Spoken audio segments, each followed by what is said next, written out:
पण मोबाईल टॉकिंगचा नियम असा आहे, त्याचा जे कलम मारलं जातं ते कलम असं असतं. म्हणजे हेल्मेट मध्ये मोबाईल लावू शकतो, काय हेल्मेट मध्ये मोबाईल लावू शकतो, मोबाईल असंही बोलू शकता. तसं बोलू शकतो ना, नक्की ना. बघा मॅडम, आणि हाच व्हिडिओ दाखवीन मी. जर कोणी पोलिसांनी पकडला मला तर मी हाच व्हिडिओ दाखवीन की मी मोबाईल फोनवर बोलू शकतो. तुम्हाला कोणी पकडलं कोणी केलं ते मला माहिती आहे, पण जो नियम खरोखर आहे ते मी तुम्हाला सांगते.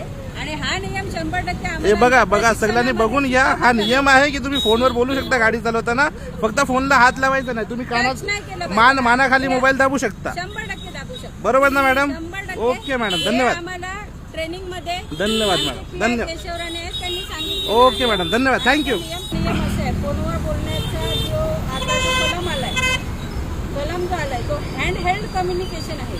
तुम्ही फोनवर असं बोलू शकता गाडी. मॅडम हेल्मेट मध्ये फोन लावून, तुम्ही मोबाईल पडला, हेल्मेट मधून जर मोबाईल पडला तर इयरफोन चालू शकतात, पण तुम्ही मध्ये फोनला टच करायचं नाही किंवा इयरफोनला. मॅडम मोबाईल पडला तर हे आता जेव्हा नवीन नियम चालू झाला तेव्हा आहे, त्याच्यात स्पष्ट दिले हँड हेल्ड कम्युनिकेशनचा फाईन असतो. पहिला फाईन 2000. मॅडम हे मोबाईल आहे हँड हँडच आहे ना, ब्लूटूथ नाहीये. मोबाईल हा ब्लूटूथ नाहीये मॅडम. तुम्ही ब्लूटूथ लावू शकता. मॅडम तुम्ही ब्लूटूथ नाही लावलंय.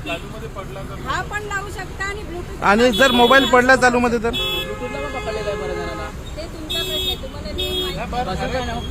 बरोबर आहे. मला तुम्ही पहिल्यांदा